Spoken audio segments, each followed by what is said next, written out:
Scary story number 13, title, McDonald's, based on true events. Story begins. I was 17 years old and working at McDonald's in San Ysidro, California. I worked hard for almost a year to earn money for my family in college when I graduated high school. Mom used to call me her little overachiever, but it wasn't like I had a choice. College wasn't going to pay for itself, and every dollar counted. That day started like any other.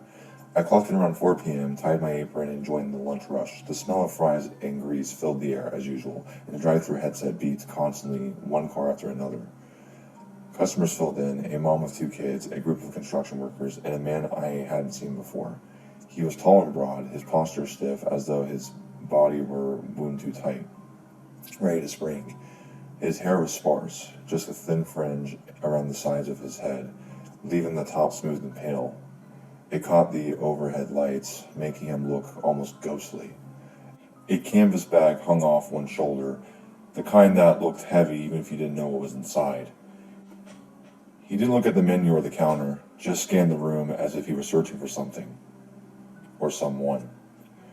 When he stopped and set the bag down on the counter, the air shifted.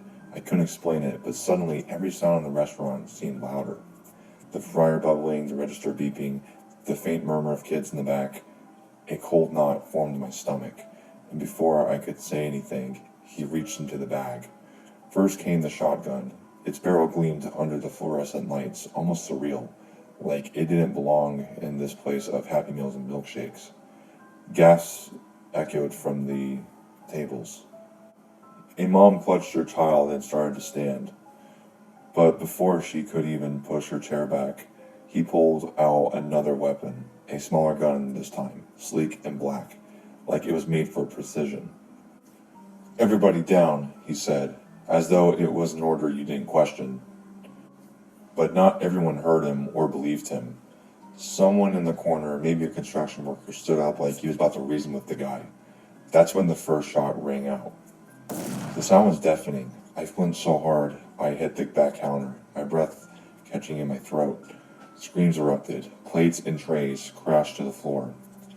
I ducked instinctively, hands flying to cover my mouth, but the sound kept coming, shot after shot. The man kept moving, methodically and deliberate, his heavy boots thudding against the tile floor. Every step made my stomach lurch, and I pressed my hand over my mouth to keep from making a sound.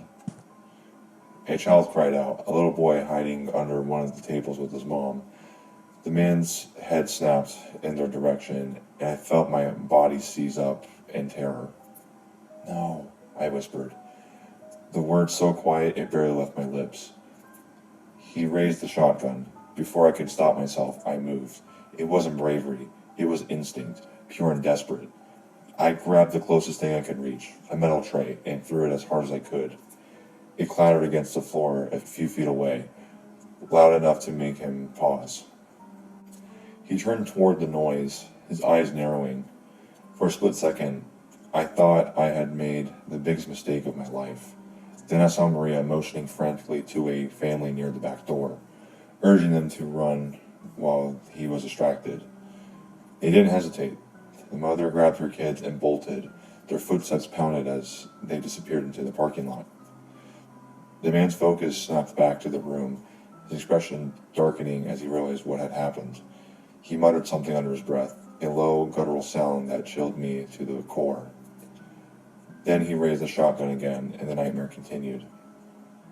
A young couple near the soda fountain was next. They had been hiding behind an overturned table, clutching each other, their faces pale with terror. When they tried to crawl toward the kitchen, the man spotted them. He swung the shotgun in their direction and fired twice. The girl slumped forward, her boyfriend falling just beside her. His arm overreached as if still trying to pull her to her safety. Then there was the family by the play area. A mother and her 2 kids, one of them couldn't have been older than 4, were huddled under one of the bright red plastic tables. The little boy was sobbing, his face buried in his mother's chest, trying to calm him down, but it was no use. The man heard the noise, raising his shotgun again. The sound of sirens in the distance grew louder, faint but unmistakable. It was the first time I felt something like hope.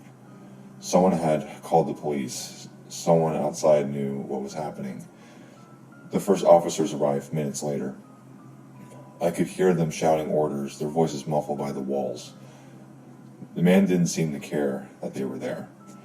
He just kept pacing, muttering to himself, reloading his weapons as if he had all the time in the world. The last shot was for him, and his body hit the floor, making a heavy thud. It was over. The nightmare had ended. When I got home, my parents were frantic and worried sick. I told them I was okay, though I thought about quitting my job after this. On the news, they identified the man at McDonald's, James Huberty, 41-year-old man who killed 21 and injured 19 individuals, ranging from an 8-month-old to a 74-year-old, which lasted for 77 minutes. I'm 57 years old now, and not a day goes by thinking about this tragedy that took place. Story ends.